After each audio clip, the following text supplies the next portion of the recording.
제 영화 보고 잘 안 웃는데 박수 한번 주십시오. 둘이 끄라고 너무 울길래 자기 영화 보고 그렇게 웃는 애가 처음 봤다고 너무 창피하게 왜 이러냐고 막 면박을 줬었는데 저 이렇게 남들 앞에서 터져가지고 죄송합니다.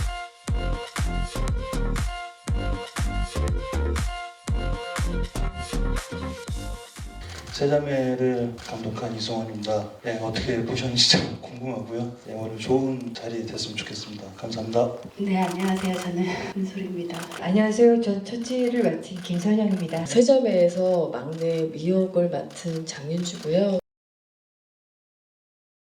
2015년도에 제가 여기 첫 영화로 왔었거든요. 문소리 선배님이 그때 계셨어요. 굉장히 반겨주시더라고요. 그래서 제가 폐막식 날 리셉션장에서 선배님한테 보여드릴 시나리오를 하나 써오면 보실 의향이 있으시냐? 그러니까 예, 그럼요. 보내세요. 그래. 이 시나리오를 쓰게 된 정말 계기가 되고, 왜냐하면 내가 언제 이런 배우를 만나겠냐, 막 연기의 진짜 끝을 한번 볼 수 있는 그런 영화를 만들고 싶다라는 막 그런 욕심이 개인적으로 막 생겼던 것 같아요. 정말 그 영화는 제 취향이 아니었어요. 그런데 역시. 정말 배우들 연기가 너무 인상적이었고 다른 힘 있는 감독이 있다는 것 자체가 굉장히 반가웠어요. 이 시나리오를 딱 처음 받았을 때 뭐야 했던 게, 저도 딸 셋의 막내거든요. 다 같을 순 없지만 조금씩 공감할 수 있는 부분들이 있는 거예요. 그러면서 이 작품에 대해서 좀 남다른 뭔가 이렇게 애정이 갔는데, 제가 과연 이거를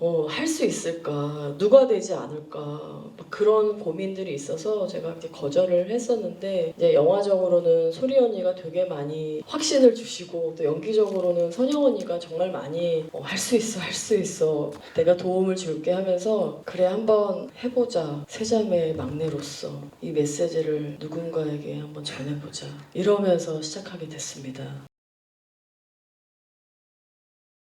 서로 촬영할 때 늘 있었어요. 이렇게 셋이 계속 정말 전방위적으로 교감하고 네 캐릭터 내 캐릭터 없이 되게 주고받으면서 작업을 했던 것 같아요. 사실 이렇게 촬영을 할 수가 없어요. 배우 3명이 자기 촬영이 아닌데 현장에 와서 계속 모니터를 보고, 저는 원래 이제 그 전에 문소리 배우님 우리 언니를 알고 지냈지만 이 영화를 찍으면서 엄청 친언니처럼 생각하게 된 거예요. 윤주 같은 경우에도 이번에 처음 만났는데 그 많은 배우들을 만났는데 윤주한테 좀 마음이 달라서 끝나고도 뜬금없이 전화하고 사람이 나왔죠.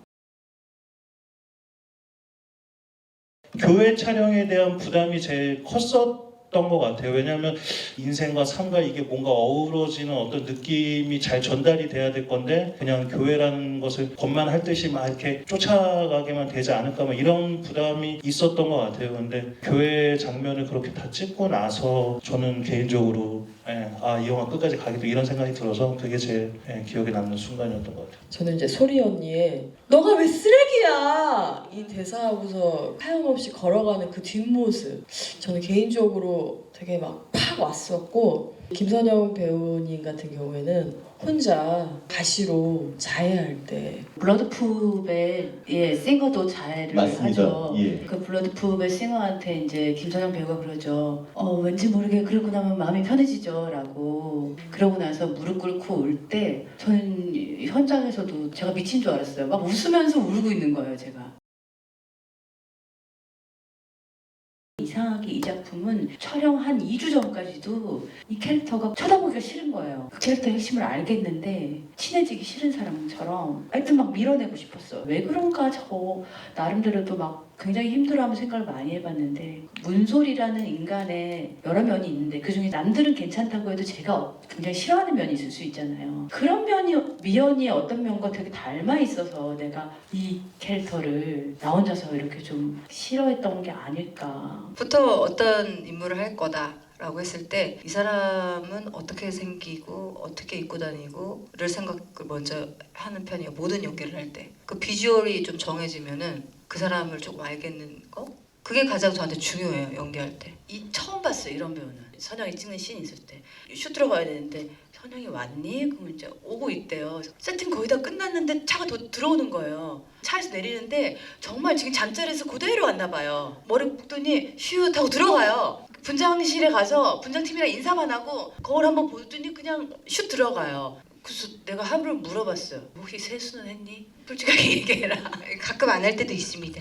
이제 2번을 제가 크게 거절을 하고 나서 계속 이 작품은 마음에 좀 남아있는 거예요. 그러다가 저랑 되게 친한, 유일하게 좀 시나리오를 공유했던 친구가 있는데 그냥 그 친구가 그냥 저한테 야, 그 캐릭터는 차라리 머리가 좀 노랗거나 빨갛거나 이러면 너 할 수 있겠다. 그냥 정말 툭 문자로 그걸 보냈는데 머리를 탈색하면 할 수 있을 것 같아. 그러니까 저한테 어떤 가면이 필요했던 거가 저는 있었거든요. 어떤 배우도 문소리, 김선영과 함께 호흡을 한다고 하면 쉽지 않을 거예요. 그건 당연한 거라고 생각해요. 언니들의 호흡에 잘 같이 숨 쉬었으면 좋겠다. 그냥 집중하면서 제가 가지고 있는 정말 우울함, 뭐 누구나 다양한 면들이 있으니까 그런 면들을 좀 어떤 부분에선 보여줄 수 있겠다, 보여주고 싶다, 좀 이런 마음이 있었어요.